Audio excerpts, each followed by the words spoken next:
Hello everybody and welcome to a new tutorial on file handling. So in this tutorial we'll be looking specifically at the file class in Java.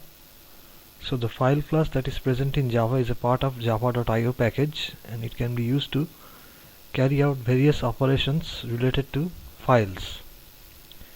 And more specifically we'll be dealing with text files in our programs. So in the question that we have before us, it says that write a program in Java to do the following. So in this video we'll be looking at the first one, that is create a new file. So during file creation we'll have to check whether the file with a similar name already exists or not.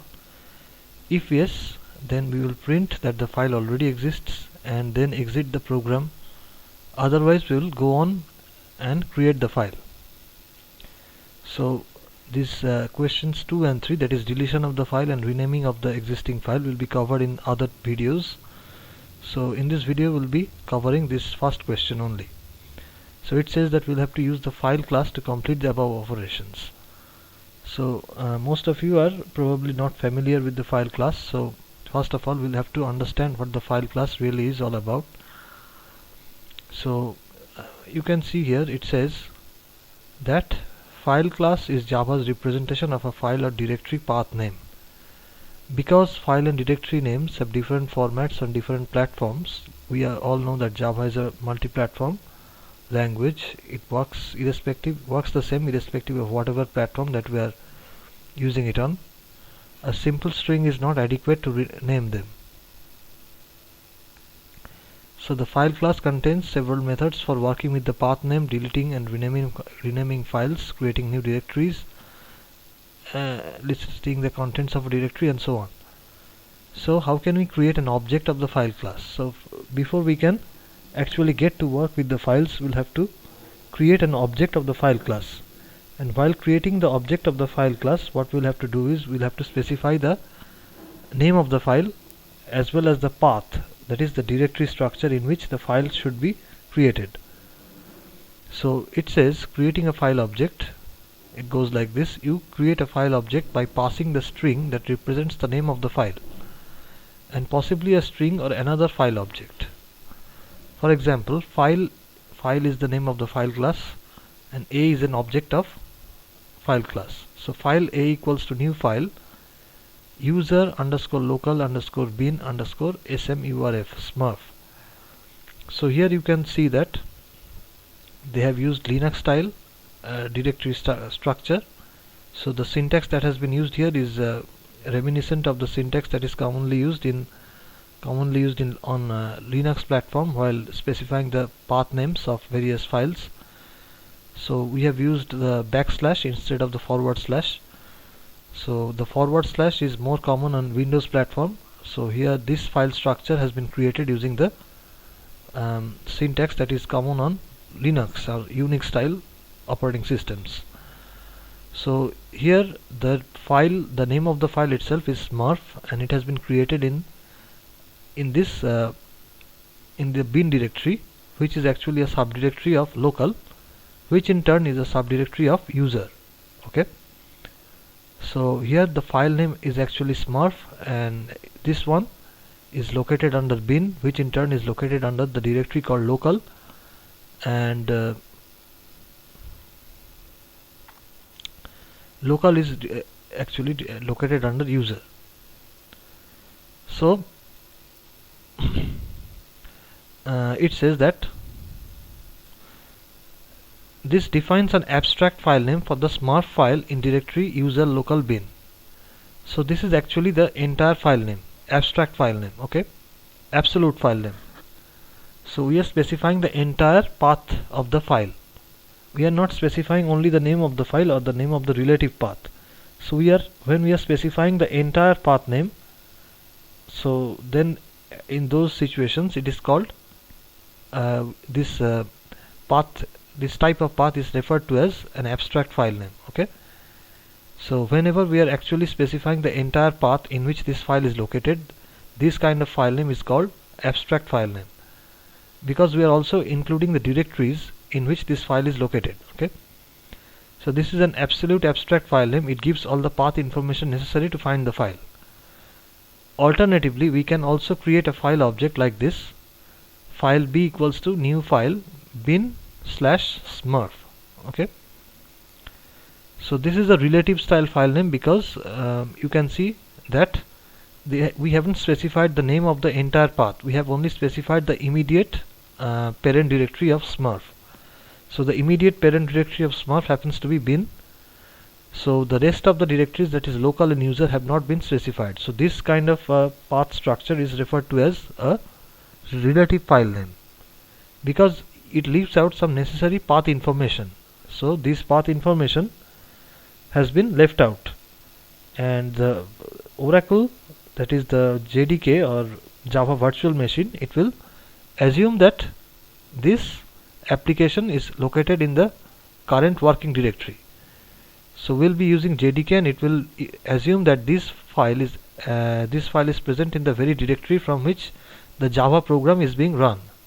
So if our Java program is being located in a directory called Java in the C drive, so if we use this kind of a path structure, JDK will assume that this file, that is smurf, is located in the directory called bin, which is actually located in the C Java directory.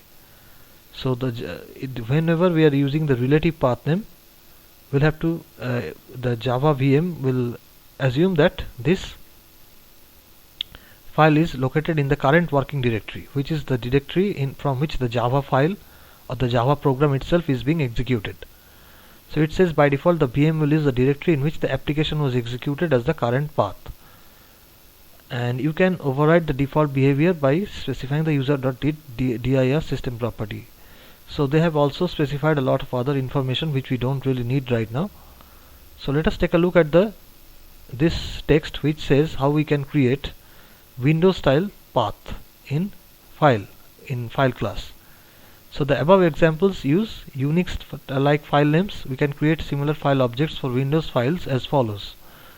So file C, which is an object of file class, new file equals new file C / Windows / system / smurf .gif.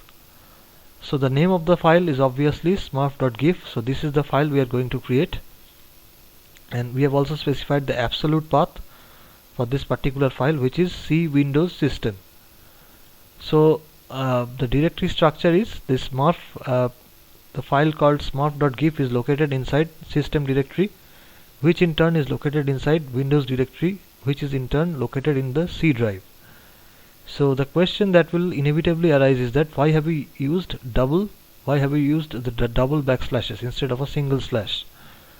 The reason being that in Java this backslash is a symbol which is used in conjunction with escape characters. So we all know what are escape characters. So escape characters are characters like this: /n for new line, okay, /t, and there are lots of other escape characters like this. So whenever a character is preceded by a backslash, we assume that the character following it is an escape character. So if we specify a path like this,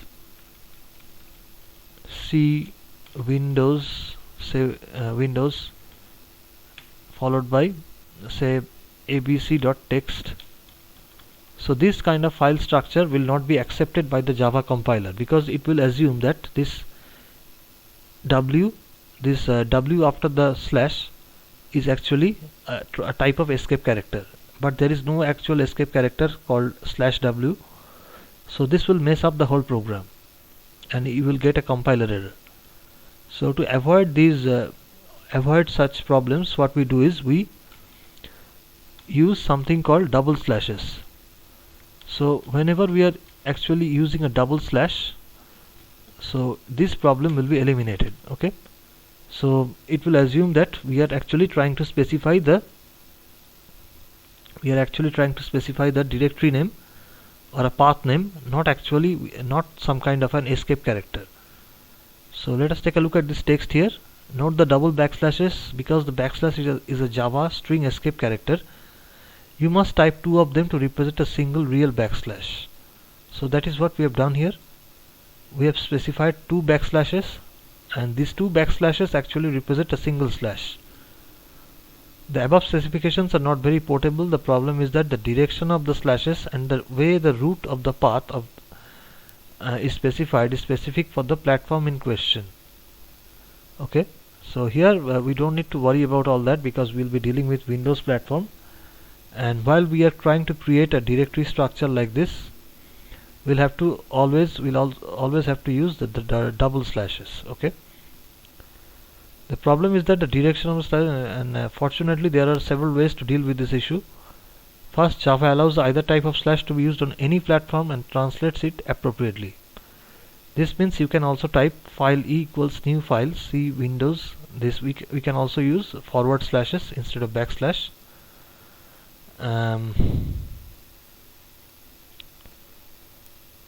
Sorry, these kind of slashes, these are actually backslashes, not forward slashes. So this kind of slashes will also work even though they are supposed to be associated with the Unix like OS. So though these kind of these slashes are more common on Unix platform, even if we use it on Windows platform, that is also going to work. So we'll not face any problems in that regard, and it will find the same file on Windows. However, we still have to find the root of the path as a problem. So I think we have learned, we have acquired enough information to be able to complete our first program. That is, we have learned enough to be able to create a new file, and it says that if the file already exists, we'll have to print that the file already exists, and if it doesn't exist, we'll go ahead and create the new file. So how can we check whether the file exists or not?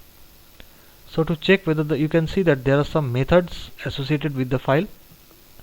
So here in particular we'll be looking at this particular method. Okay, so boolean exists. So the file object has several methods that can provide information on the current state of the file. So boolean exists, return true if the file exists. Okay, so when we are going to create a file object, we'll be using the dot operator with the file object to check whether that particular file exists or not. So if we are taking this file, say file f as an example, we'll take f.exists, and if f.exists returns true, that means that the file already exists in the given path, and if it returns false, that means the file doesn't exist and we are at liberty to create a new file. So how can we create a new file? So there are also some commands to do that. So we'll be looking at this command. So these are the file attribute methods. This exists command is a file attribute method. So it can be used to check the property of a file, or more specifically whether the file exists or not.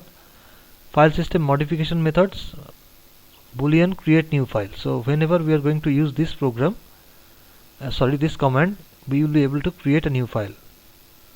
So let us take a look at this text. The following table shows the file methods that we can use to alter the file system. For example, by creating, deleting, renaming files. Boolean results from most of these methods. Simply answer the question, did it work? Okay. So whenever we'll be trying to create the file, we'll be using this command, that is create new file. So if the file creation was successful, this will return a true value, else it will return false. So if something really bad happens, like a security problem or file system error, an exception will be thrown. So let us take a look at the program for our first question, that is creation of a new file.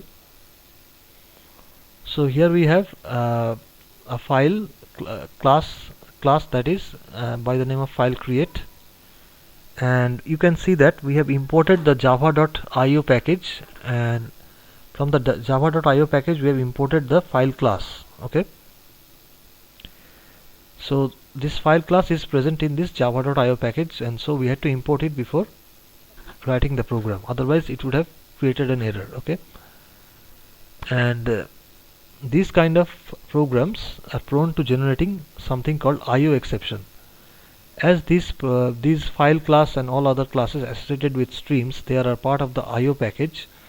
So it is quite possible that this program may generate a sort of IO exception while if something unexpected happens while trying to run the program. So either we'll have to write public static void main string args throw IO exception throws IO exception at the beginning of the program, or what we can do is we can simply enclose this block of code in a try, and then we'll catch the exception and we'll handle it. Okay, so either we can simply write throws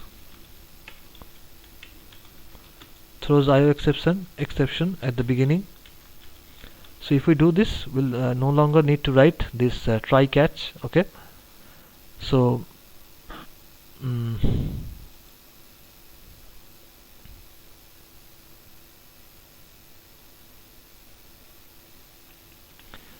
so here we can either write throws exception, or we can simply alternatively we can simply enclose this code in try catch block. So if we use the try catch block, we'll no longer have to write throws exception. Okay, so as we have already used try catch in our program, I deleted that part, that is throws exception statement. So now let us take a look at our code. So first of all, we have created an object of this file class, which is f, and the path in which the file is situated, it has also been specified here. So the path name is C Java program C Java. So this new file, that is program_new.txt, will be created in this directory C Java. And as we have used Windows style file names, so we have used 2 slashes to represent a single backslash. So I've already explained the reason for using these 2 slashes. So if we had used a single slash, you can see that it will result in an error. So the reason of this is that this J after this slash is being taken as an is being treated as an escape character, but there is no escape character by the name of /J. So here it says, the error says the invalid escape sequence, valid ones are B, T, N, F and so on. So the compiler is assuming that this /J is actually a sort of an escape character, and for that reason it is being underlined in red. Okay, and this will not be accepted by the Java compiler. So here when we are substituting this single slash with a double slash, this statement is now working just fine. So whenever we are going to use Windows style file names, or more importantly Windows style path names, we'll have to use double slashes instead of a single slash. Okay, so the important thing to remember is that whenever we are creating a file object and specifying the name of the path, okay, so that doesn't necessarily mean that the file will be created. It will simply create a file object. It will simply create a file object which will represent this particular file in this directory structure, but this file itself will not get created automatically in this directory. Okay, so whenever we are creating a file object f and in this directory structure, many of us can make the mistake of assuming that this file will get created automatically. So this file will not be created automatically. It will simply create a file object of that name, and to create this file we'll have to use this command. Okay, so this command, that is boolean createFile. So if we simply create an object of this file and and provide a path, it will not create the file automatically. Alright, so as long as we don't use this createNewFile command in conjunction with the object of the file class, this particular file will not get created in this under these directories. Okay, so don't think that simply because you have created an object of this file under this particular path in this particular directory structure, it means that the file will be created the moment this statement is executed by Java. It will simply create an object of that file, object of this file class, and this object will represent this program_new.txt, which will be created under C Java. But this file doesn't already exist as of now. To to actually create this file, we'll have to go ahead and execute this f.createNewFile command. So if it doesn't exist,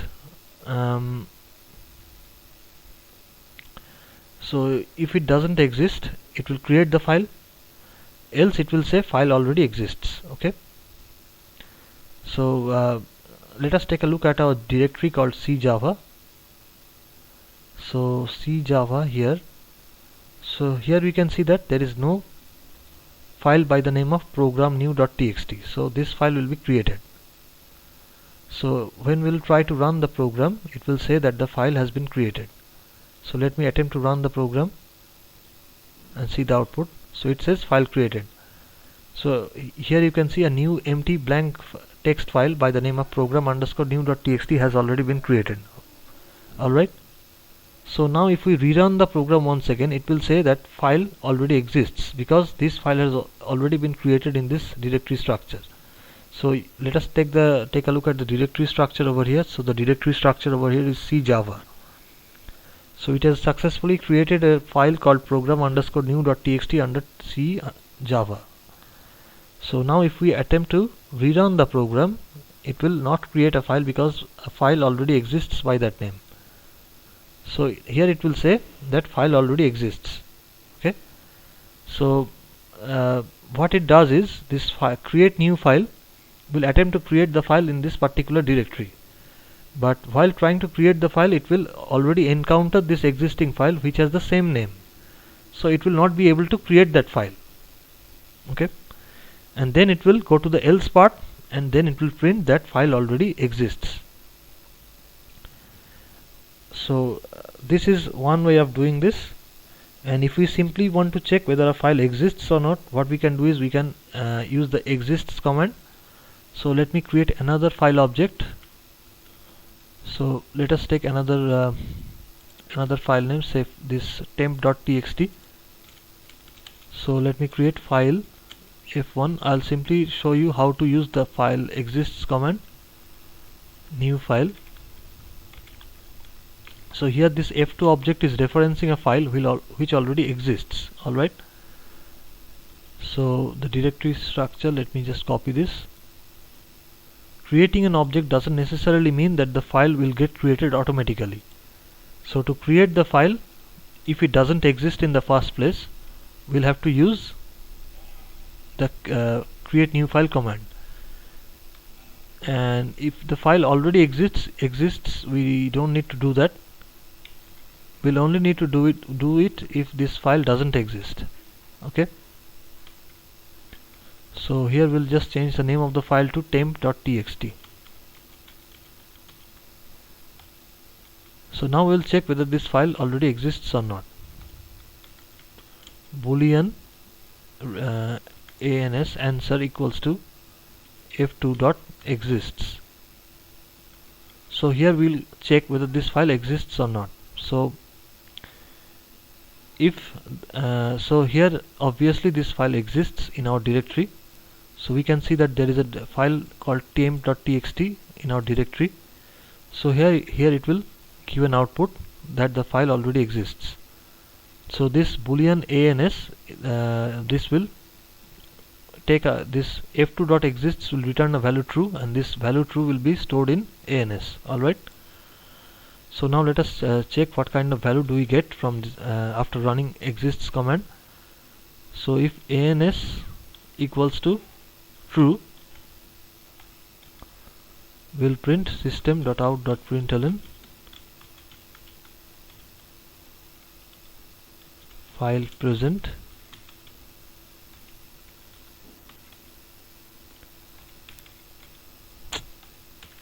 Sorry, else if the file in question doesn't exist, we'll simply output file missing. Alright, so now we will rerun this program once again and we'll check whether this temp.txt exists or not. So obviously it exists, so this if condition will be true, and then it will print file present. So let us save this and run the program. So it says file present. Alright, Now if we change the name of this file to something which doesn't actually exist in this directory, say temp2.txt, and run it again, it says that the file is missing. Okay,